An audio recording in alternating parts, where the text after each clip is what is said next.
Halo semuanya, jumpa lagi di channel IT Newbie. Di video kali ini kita akan membahas salah satu distro Linux yaitu MiniOS. Oke, kita lihat dulu informasinya. MiniOS. Jadi kita ketikkan di Google MiniOS, maka akan muncul websitenya minios.dev. Kita klik di sini untuk masuk ke website resminya. MiniOS itu sendiri terkenal dengan kecepatan, kesederhanaan, dan kehandalannya. Jadi ada 3 pilihan edisi yang bisa kita gunakan. Ada Steady Standard, Toolbox, dan Ultra. MiniOS adalah distribusi Linux modular berbasis Debian yang ringan dan cepat yang berjalan langsung dari drive USB. Oke, jadi sistem ini dapat dijalankan pada hampir semua perangkat keras yang mendukung arsitektur x86. Oke, untuk menjalankannya melalui flashdisk, kita bisa menggunakan aplikasi seperti Pentoy, Rufus, UNetBootin, dan banyak lagi. Oke, untuk MiniOS standar, ini biasanya digunakan untuk tugas sehari-hari. Sistem ini memiliki kinerja tinggi dan antarmuka yang ringkas. MiniOS Toolbox ini biasanya digunakan khusus untuk pemeliharaan, diagnostik, dan pemulihan sistem komputer. Berbeda dengan edisi standar, dia tersedia dalam 32 bit dan 64 bit. Sementara MiniOS yang versi Toolbox hanya tersedia dalam 64 bit. MiniOS Ultra ini merupakan perangkat lunak lengkap yang dirancang untuk memelihara dan diagnostik sistem komputer serta untuk menyelesaikan berbagai tugas kantor, mulai dari mengerjakan dokumen hingga mengedit gambar dan berkas video. Untuk ruang penyimpanannya sebesar 1,5 GB. Di sini hanya tersedia untuk komputer 64 bit. Langsung saja kita unduh. Oke, maka akan muncul save as seperti ini. Jadi kita arahkan ke tempat penyimpanannya atau ke harddisk. Setelah itu klik save, maka dia akan otomatis terdownload seperti ini. Jadi kita tunggu proses downloadnya sampai selesai.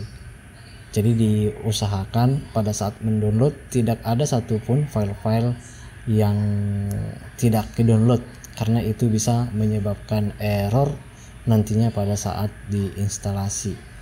Jadi yang kita download adalah file ISO MiniOS Ultra yang besarannya sekitar 1,4 GB. Nanti kita coba menjalankannya melalui flashdisk. Oke, setelah selesai download seperti ini, kita lihat dulu folder tempat penyimpanannya. Nah, ini dia file ISO dari MiniOS Ultra. Oke, besarannya sekitar 1,4 GB. Nah, selanjutnya file ISO ini akan kita masukkan ke flashdisk.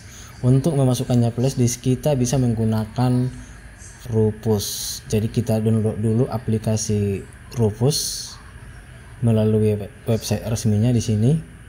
Nah, yang akan saya download adalah Rufus versi 4.7 yang tipenya portable. Jadi tidak perlu diinstal, langsung bisa dijalankan. Untuk ukuran filenya 1,6 MB. Oke, langsung kita download, kemudian kita simpan, klik save. Oke, kemudian selesai di-download, langsung kita buka aplikasinya untuk memasukkannya ke flash disk. Oke. Nah, saya buka aplikasi Rufus.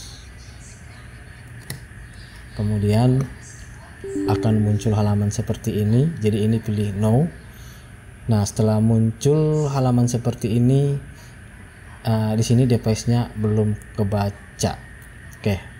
Device untuk flash disk-nya belum terbaca. Jadi kita masukkan dulu flash disk ke komputer. Nah, ini sudah saya masukkan tadi, flash disk-nya sudah kebaca. Ukuran flash disk-nya 16 GB.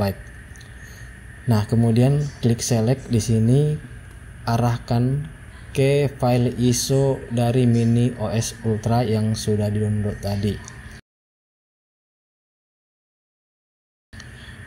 Nah, di sini pilih MBR, kemudian target sistemnya BIOS on UEFI.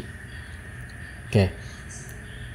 Kemudian di sini ketikkan volume labelnya atau nama label dari flashdisknya. Setelah itu klik start untuk memulai pengkopian ke flashdisk, dan pastikan data di flashdisk sudah di backup terlebih dahulu karena data di flashdisk akan hilang.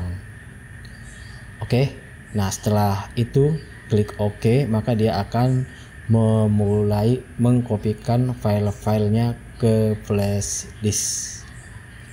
Oke, ini ditunggu, kita tunggu sampai proses pengkopian file ISO dari Mini OS selesai. Oke, baru nanti kita coba menjalankannya melalui flash disk. Oke, ini sudah hampir selesai. Nah, jika sudah ada tulisan ready seperti ini, artinya proses pengkopian ke flash disk sudah selesai.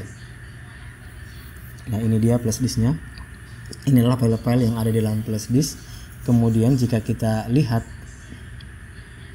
propertiesnya, ukuran filenya sekitar 1,4 GB. Oke. Nah, sekarang komputernya kita restart, kemudian kita masuk ke BIOS. Nah, kita akan masuk ke menu BIOS. Jadi jika di restart seperti ini, tekan berkali-kali tombol delete pada keyboard, maka akan masuk ke menu BIOS seperti ini. Kemudian masuk ke menu boot. Nah, di menu boot ini ada boot option 1. Nah, di boot option 1 ini kita ganti menjadi flash disk ya, karena merek SanDisk ya flash disk yang saya gunakan. Jadi di sini saya pilih SanDisk. Setelah itu simpan. Kemudian dia akan menjalankan flash disk tersebut, maka akan muncul menu seperti ini. Kemudian pilih yang paling atas untuk menjalankan Mini OS Ultra tersebut melalui flash disk. Oke, jadi ini kita tunggu. Ini sudah mulai membaca file yang ada di flash disk. Oke, jadi kita langsung booting ke flash disk menjalankan OS Linux, yaitu Mini OS 4 Ultra. Oke, jadi kira-kira tampilan desktopnya seperti ini. Kemudian nanti kita coba lihat kira-kira aplikasi apa saja yang ada di Mini OS Ultra ini.